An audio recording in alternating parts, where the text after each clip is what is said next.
Hi, it's Ulrich here from Rehab Trainer, and today we're looking at evaluating muscle imbalance by seeing more deeply into movements.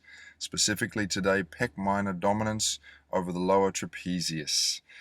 First up today, we're looking at cable row of the scapula that doesn't move. And you'll notice here during the cable row of these two trainers that the scapula does not retract.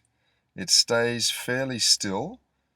And in fact, with this girl here, in fact, lurches forward at the very end of the movement. And so we'll pause for a second and we call it the lurching scapula. Again, here we will see, as we're doing the rowing movement, that the scapula does not retract. It does not squeeze towards the thoracic spine, which we love to look out for. Instead, during the row movement, the elbow passes the body and the shoulder tips forward into anterior tilt and downward rotation. That's what I'll demonstrate here again.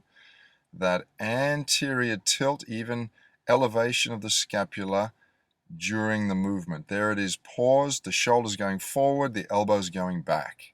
This guy, however, has got a free scapula. He's allowing himself to rotate through the thoracic, and watch that scapula move. Protraction, retraction, retraction. Lovely timing of the scapula with the arm, especially at the back of the movement. You'll see a straight line between the head, shoulder, and the elbow. And that's a great sign of a well-functioning scapula. Personally, I'll demonstrate it here. We're going to slow it down and watch the point of the shoulder. The top of the shoulder during the pull, is it leading the movement? Watch the top of the shoulder. Is it leading ahead of the elbow, following in time with the elbow?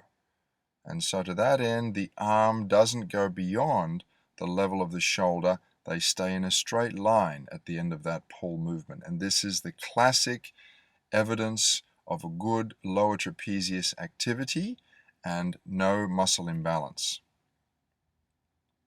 With bilateral seated row, we will see often more acutely how poor scapular retraction looks. That as the client is rowing, the scapula do not appear to come together at the back. There is poor scapular retraction, which is harder to achieve, in fact, with two arms on the seated row than the one-arm cable row. And I'll now exaggerate it and show you how really that lurching of the scapula on both sides instead of the squeezing of the broomstick. We love seeing that. Squeeze the scapula together at the end.